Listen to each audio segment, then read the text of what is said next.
Okay, hello everyone, welcome back to my channel. And to celebrate having 10,000 amazing traders come along with me on this journey, I decided to answer some of your most frequently asked questions here today in this video. I tried to compile, I asked on Instagram and on YouTube, and I tried to compile like the most common questions, and I decided to let the technical questions as in chart analysis take the most precedence, just because this is a technical analysis channel. So I hope you guys don't mind that. And then I did include some more personal questions after. So let's get, or I may even make this into a two-part video. So let's get into the video.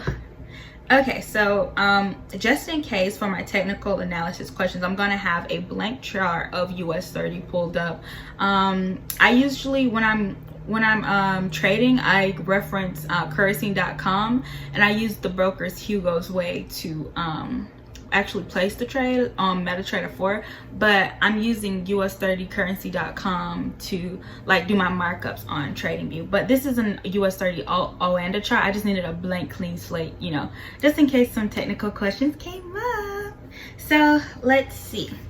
It says, well, one of the first questions that I want to tackle is daily bias. How do you determine the daily bias? So I know my answer may seem a bit simple, but we're gonna start off going to a daily chart to determine the daily bias. Now, looking at the chart, and I want you to think within the last 3 months or so, what has price been doing in the last 3 months? Ask yourself, where has price gone to? Has it been, you know, making higher highs and higher lows, or has it been making lower lows or lower highs? Even if you'd like to go out to a monthly chart and look at the whole grand scheme concept of things and ask yourself, what is price doing? Where will price most likely target? Clue. What will price most likely target? You should do that as well. I always start off from a monthly chart and work my way down just so I know what to expect. So if I see on this chart and I go and I say, this could be a possible area that price reaches for and higher because buy stops are above here, as in liquidity, then I just keep notating that like the monthly draw on liquidity is bullish, therefore the weekly draw on liquidity is bullish, therefore the daily draw on liquidity is bullish. So when you get down to the daily chart though, and you start thinking about your daily bias, ask yourself, you know, have we met any type of resistance yet, right? What would be the level that price is reaching for? And I teach this in my strategy. I go more in depth in this in my strategy playlist I have here on YouTube called Trading Plan. You guys can go check that out. But right now I'm just notating an area that I believe that price is reaching for. I had this on my currency.com chart as well. But just having in mind the near-term levels that price will be reaching for. Where did price just leave from, you know? And people ask me, how do you select your order blocks? And it's literally the last bearish candle before the up move. And ICT, Inner Circle Trader, he's the one, let me pull up his YouTube channel here. This is essentially his brainchild. But essentially all the order block is the last down candle before an expansion move up, right? And that's just that in simple terms, and that's what I can explain legally with his free content. A few other traders like Crane.fx also explains it, but it's essentially looking for the pullback or retracement within an up move and expecting a return there to recapitalize long positions. That's the best way I could put it. So think, where will price retest? Like if you see an expansion move, like in this expansion move, locate the last down candle or the biggest last down candle, right? And expect you could try to expect a retracement, or don't be surprised if you expect a retracement there. But however, if prices have already knocked out, you know, the sell stops, then and until we reach a higher side of liquidity, or we reach what we're gunning for on that monthly, weekly, the higher time frame charts, then it'll be very rare for us to see retracements. And that brings us into the next topic, which is liquidity. So as far as liquidity, I have a video explaining this. I think it's the video that talks about liquidity the most is the banks expose trades like market makers video. That's where I go in depth and try my best to explain liquidity to you all. So basically that video, and then in my whole entire playlist, anything with the little Forbes label, that's why I was putting that on the thumbnail, just so it's a concise like playlist, like those thumbnails all look the same. And eventually I'll create these reactions and like other like conceptual mindset idea based videos, all like with the same thumbnail, so it's organized and people can like, you know, put 2 and 2 together. So that's as far as liquidity. But just an example right here, so we had these old highs back here, we had this high right here. Now to explain this right, so people who participated in this down move actually have their stop loss. Now seller stop loss are in the form of buy stop orders, right? Because anything that you sell from the market, you have to buy it back when you know you take your profits. And then you also have your breakout traders who like to place their buy stops. They just layer their buy stops right here, like they just layer their buy stops at the highs of these areas. So in essence, that's what is creating a pool of liquidity. So when you see this, I want you to think, when you see old highs, I want you to think, oh, you know, you have your stop losses of shorts, right, which is this, and then you have your buy stops of breakout traders, which is this. Now the reason that I don't personally like just laying your buy stop, like what my old mentor used to tell me, like my first mentor, who just really not gonna get into that. You see how price, like right here at this line, right, it just stabs right through. And I'm pretty sure at this level there was like some consolidation or whatnot, what have you. So the move is pretty late, and by my standards, but everybody has different standards. But just let's look at this line and let's investigate it first. So dipping down, so dipping down to like a 4-hour chart, you can see we touch this, we play around, and I know you guys may be saying like, oh, you know, what's the drawdown factor of this? You know, you go up and you go down like 893 points. That's like, nobody can afford, you can't play around with US30 like that. That's why I personally don't like doing that. Like I want to first, like, at least do break and retest if you were doing something like that. But because the indices are relatively very bullish because of the whole, you know, the dollar is very uncertain, so people want to place their money in stocks or real estate investing or something like that, something that's more secure like gold or silver, since the dollar is so unpredictable right now.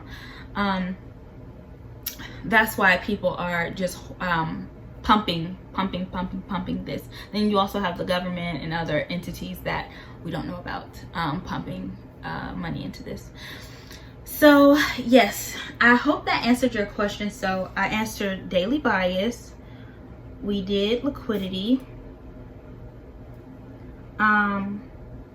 What are some great books? Now personally, honestly, I'm just gonna keep it a buck with you. There's not really, I like the market makers. I like not market makers, what was that book called? The only memorable business book that I can say that I genuinely like and actually helped me is Rich Dad Poor Dad.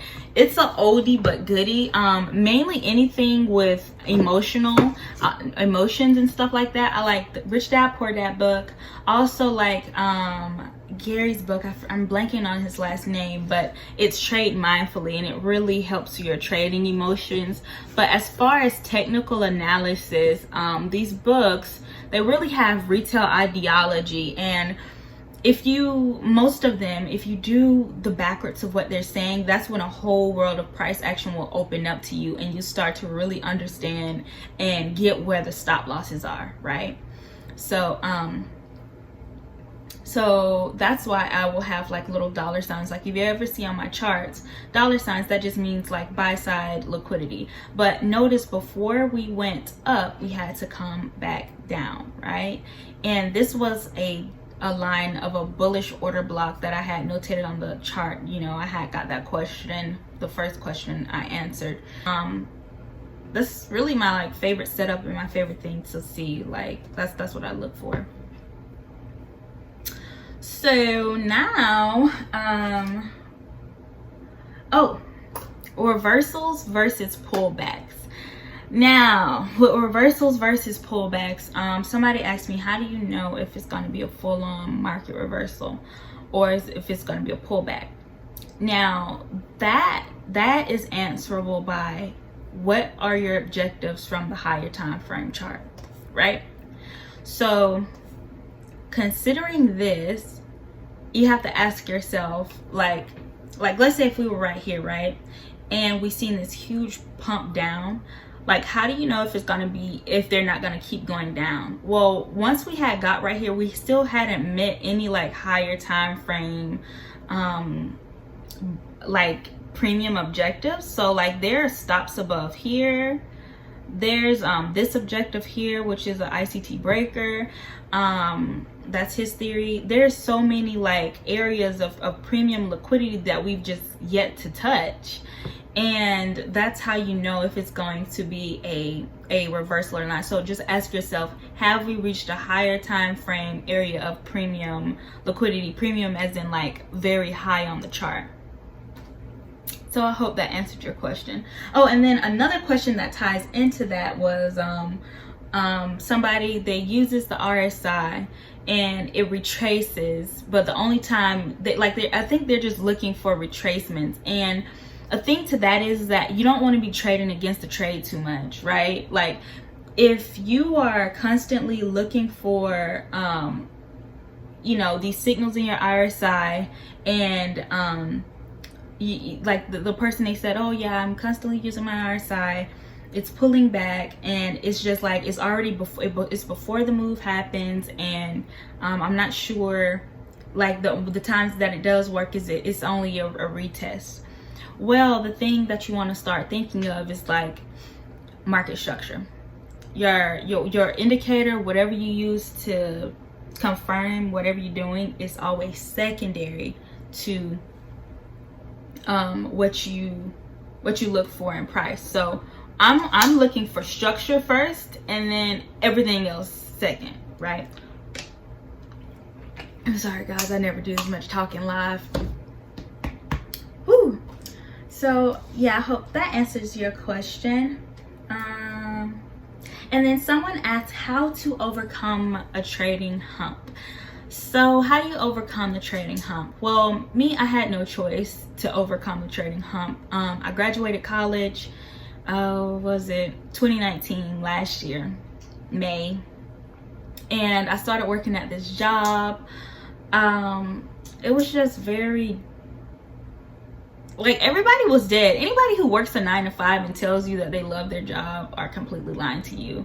And then they say, oh, I don't do this for money. They're lying to you, because why do you go to work? You love everyone. That's the whole goal of anyone's like work. It's just for money. The reason I trade, do I really like these candlesticks? I mean, yeah, I do. But what's the goal of it? Money. Why? To establish capital to do what? Invest in real estate. Like, why do I want to invest in real estate? Why? Because I want more money in my sleep. Like, what if one day I just don't feel like analyzing?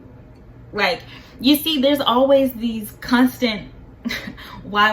And I just realized that, like, the Rich Dad Poor Dad book, it talks about, we go to school, we go to college, right, to earn a degree.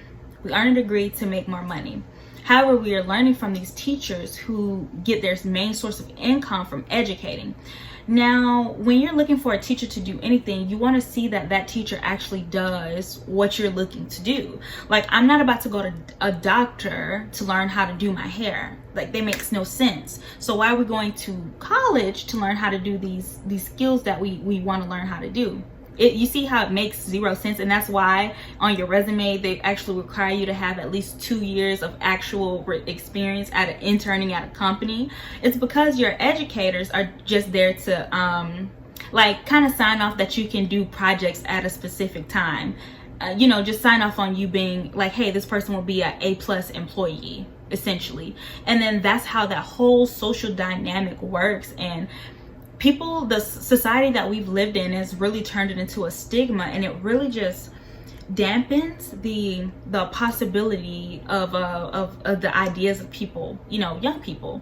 And so once I was at my job, I realized how unhappy I was. Like, I had the standard, you know, 9 to 5, one of the only people who look like me.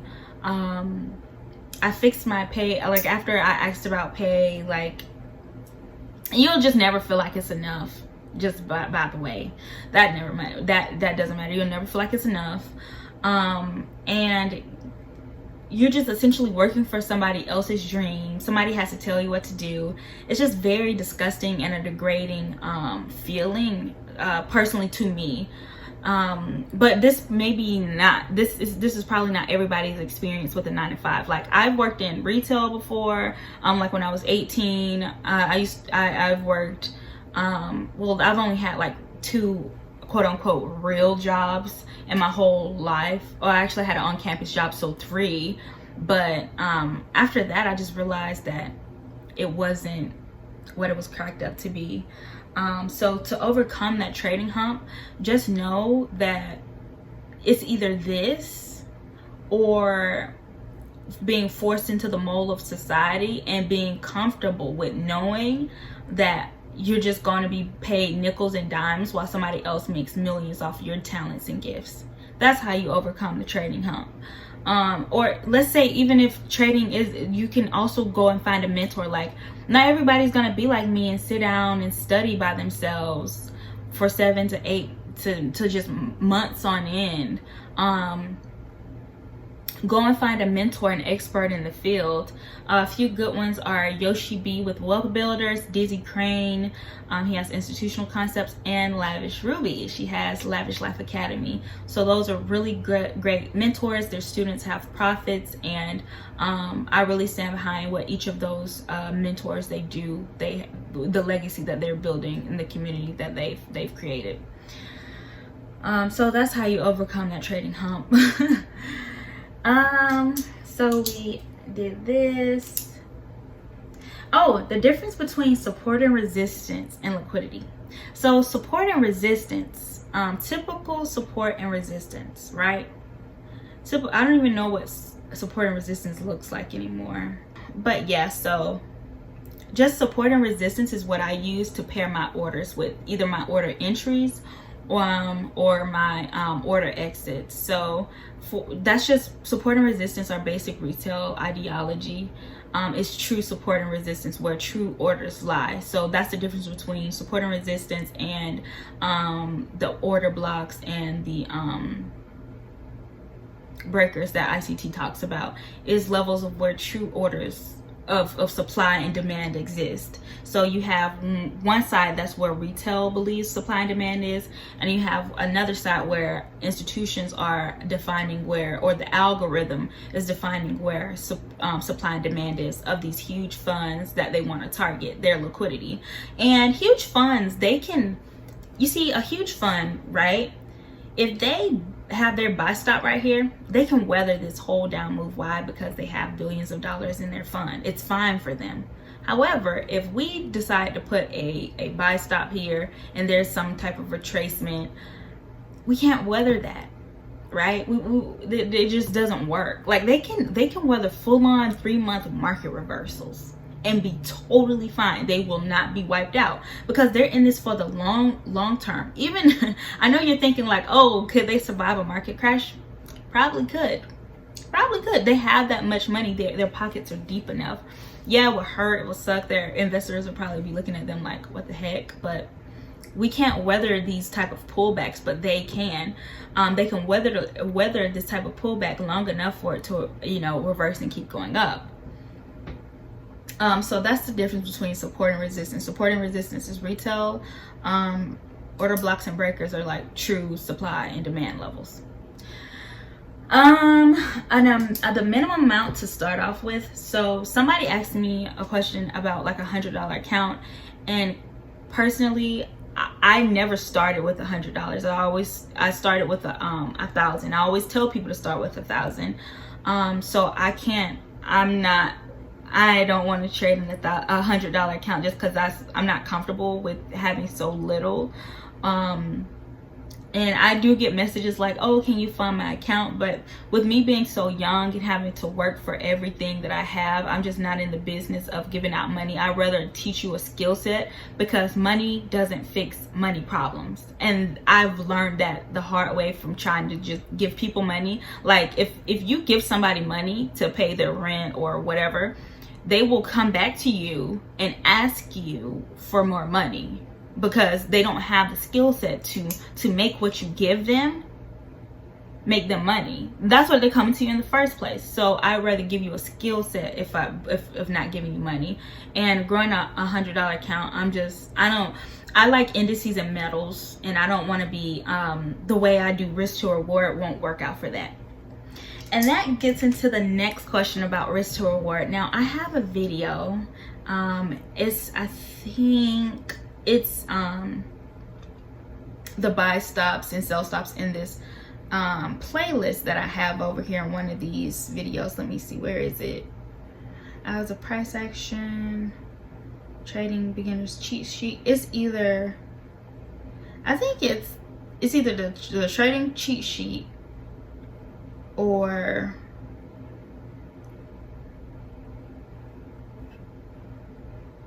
the market maker entry, the US30 trading entry technique, market structure, price action. So it's this video where I go in and I talk about your stop losses and everything like that. And I also have a video with Naz where I talk about the stop losses and calculating the stop losses and things of that nature. A really great question I got was common things to look for before entering. So you want to consider price and time of day, right? You want to consider what's the daily bias, right? And you get that from the daily chart, looking at the daily chart. What have we done consistently? What are we reaching for consistently?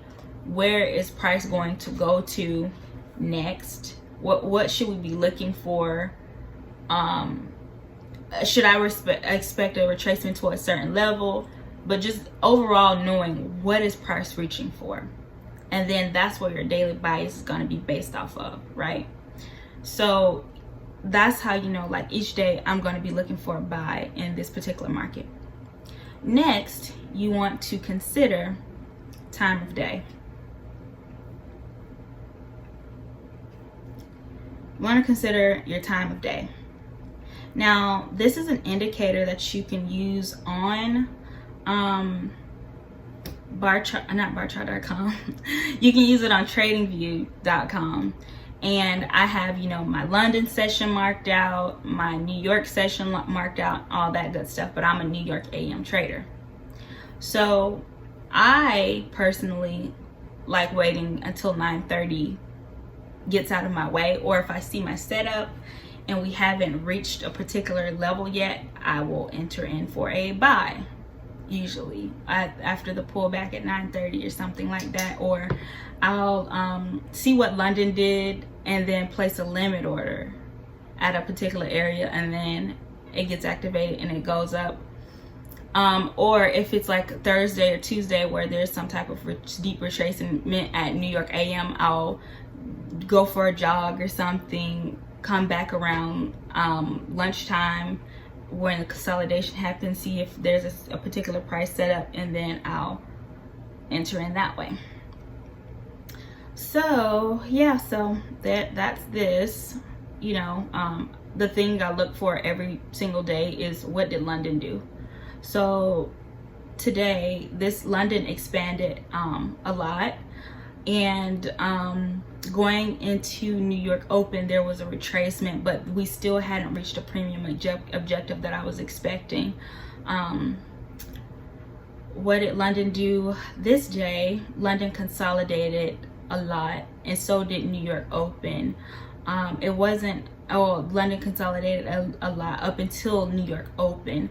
And so when you see like Asia expand, London consolidate, you can expect that huge move to go forth in New York. You can expect that huge move to go forth in New York and continue on. So when you see consolidations, that's when the banks are actively trading. Like that's when they're actively like accumulating orders, right? Either they're accumulating longs or they're accumulating shorts, and then they distribute the orders, and that's when you see the huge expansion moves like that. Same thing here. What did London do? This was just a very choppy day. Was this like a Friday or something, or a Sunday? That's ugly. I think that's what that is. This doesn't look familiar. Did I not trade this day? This doesn't look cute at all. Hey Siri, what day was August 7th? It was Friday. Oh, it's Friday. Yeah, I don't trade on Fridays, and this is why. That's funny. So, and then you look over here, you ask yourself, what did London do? Well, London expanded lower into what? A bullish order block, expansion move up. So that's what I'm constantly going in and looking. What did the previous session do? What's my day? Well, first, what's my daily bias? And then what did the previous session do? And then I make my decisions from there. Oh, and somebody asked leverage. So I say don't risk any more from, like you can do, like I say no more as a beginner, no more than 2% of your account. And I also have a video on calculating leverage. It's that same NASDAQ video with levels and stop loss and buy stop, or like the video that says buy stops and stuff. That's the video that I talk about, like leverage and calculating your stop loss. That's a really good video for that. And one of my favorite subscribers, Hector, he asked me could I be a mentor, and unfortunately I am not a mentor. I'm still in the process of building, like you know, my legacy and just trying to establish more generational wealth, not just for me but my entire family. So that would be a bit time consuming, and I caution you guys to always pick up. I know, although like I do have the ability to mentor, I won't give my 100 to you guys just because I'm giving my 100% to myself. Like I'm only 23 years old and I'm still figuring, and I didn't come from a rich family, so I have to figure it out all by myself, with the whole real estate thing, and where should I put my money, how my taxes work, me being a business, and what can I write off, you know, things like that. So I'm still like getting used to that. So, and this is my first year of doing this. Like I do have certain things I offer, like calls that are really affordable, you know, because I wanted every college student to be able to afford it, and stuff like that. But as far like as a mentorship, I don't have that yet, but maybe next year, definitely, like when I'm settled and I'm comfortable with where I am, like as far as like me being in real estate and stuff like that, or just in, like once I have a place where I've put my money like I'm just not just accumulating money and it's just sitting there, then I will probably start my mentorship, and maybe I can document that process as well. Like I can start like a secondary YouTube channel, like where does Trading PDF put her money, and it can be a whole thing like that. But I've checked out Graham Stephan's channel. I've my friend Gerald, he told me about Jay Morrison's channel. So I'm just really trying to find the cream of the crop when it comes to, who is this? Great. Oh, I'm just trying to find the cream of the crop when it comes to a real estate. And I know I heard about Jamal King with ET, so I'm just trying to find the cream of the crop real estate mentors, like scouting pages and seeing who's the best, because it took me a while to find like the best well, relatively like what I consider to be the best content for trading information. So I just don't want to jump into anything like I did with my first mentor, like who sold me baby pips. He false advertised to me. He told me he had countless videos and lessons, and ended up just sending me Wix Don't Lie's YouTube and a baby pips link. It was just such a terrible experience. His name was I'm not even gonna shade him like that. One day I'll end up telling you guys who he was. Hopefully he's not still doing that to people. But I recently left a group because I just realized I was still in that group, and I just like couldn't believe that somebody did that. But anywho, I hope you guys enjoyed this video. I did get a lot more questions, but this video is like super duper long, and I'd hate to keep you here any longer. But yeah, feel free to if you have any more questions after this, you can leave them down in my bio below. What is my hair doing? You can leave them down in my bio below, and I'll talk to you guys some other time. Bye.